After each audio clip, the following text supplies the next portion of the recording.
Bharat Ratna doctor Babasaheb आंबेडकरांचा धिक्कार असो, धिक्कार असो, धिक्कार असो,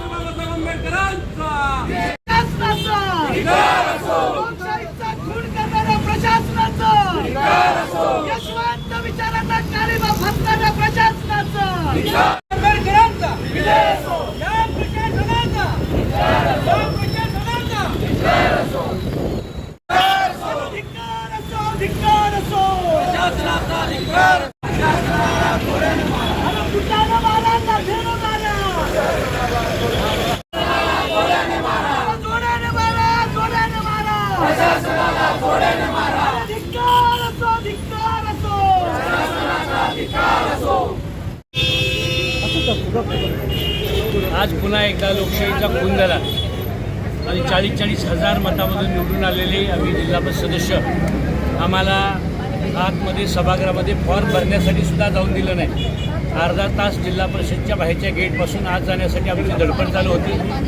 20 तारखेला आपण बघितलं असेल पोलीस प्रशासनानं बळाचा वापर करून आम्हाला मतदानाला जाऊन दिलं नाही. त्या दिवशीसुद्धा आम्ही जिंकलो असतो. आजसुद्धा आम्हाला फॉर्म भरायलासुद्धा जाऊन दिलं नाही. आणि हे सगळं प्रशासनाच्या जोरावर केलं जातं आहे, इथं ठरवून केलं जातं आहे. डॉक्टर बाबासाहेब आंबेडकरांनी घटनेनं अधिकार दिला आणि घटनेच्या अधिकारानुसार आम्हाला फॉर्म भरणं, मतदान करणं सगळ्या प्रक्रियेमध्ये भाग घ्यायला दिला पाहिजे होता.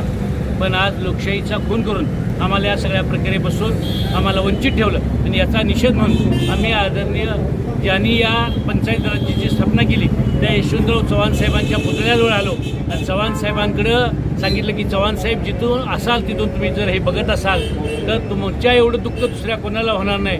महाराष्ट्रामध्ये पंचायत राज्याची स्थापना केली त्यावेळी तुम्ही जे महाराष्ट्राचं स्वप्न बघितलं होतं त्या स्वप्नाला काळिमा फसायचं काम या जिल्ह्याच्या प्रशासनानं चालवलं आहे, या जिल्ह्यातल्या लोकांनी चालवलं आहे. आणि हे कुठंतरी थांबलं पाहिजे. आणि छत्रपती शिवाजी महाराजांच्या इथं येऊन आम्ही सांगितलं की रयतेचं राज्य यावं, यासाठी स्वराज्य निर्माण व्हावं. पण छत्रपती शिवाजी महाराजांनी जे मूल्यात्मक जे काही विचार त्या काळी दिले होते हे सगळे छत्रपती शिवाजी महाराजांचे विचार या छत्रपतींच्या राजधानीमध्ये संपवले जात आहेत. याचा सुद्धा आम्ही इथं सगळ्यांनी येऊन निषेध या पायऱ्यावरती बसून निषेध व्यक्त करतो.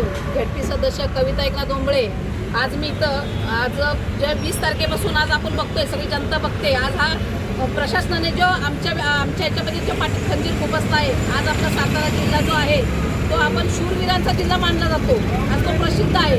पण या शूरवीराच्या जिल्ह्याला शिवाजी महाराजांच्या काळामध्ये पण आपण बघितलं असेल की अन्यायविरुद्ध जो अन्याय करणार असतो त्याला पण न्याय मिळालेला आहे. पण आज आमचा स्वाभिमानाने आम्ही आमची युती होऊन आमचा आज जो विजय होता तो ह्या प्रशासनानं आमचा हिसकावून घेतलेला आहे. आणि आज ह्या प्रशासनाला जनतेनं खरं तर मी म्हणते जनतेनं, कारण प्रशासन आम्हाला न्याय दिला नाही प्रशासनानं, तर जनतेनं हा खरा न्याय आम्हाला दिला पाहिजे की आज हा प्रशासनानं ह्या शूरवीराच्या जिल्ह्याला आपल्या जो आज काळिंबा फसलेला आहे त्याचा आम्ही पूर्ण जनता आणि आमचे सगळे झेडपी सदस्य पूर्णपणे निषेध करतो.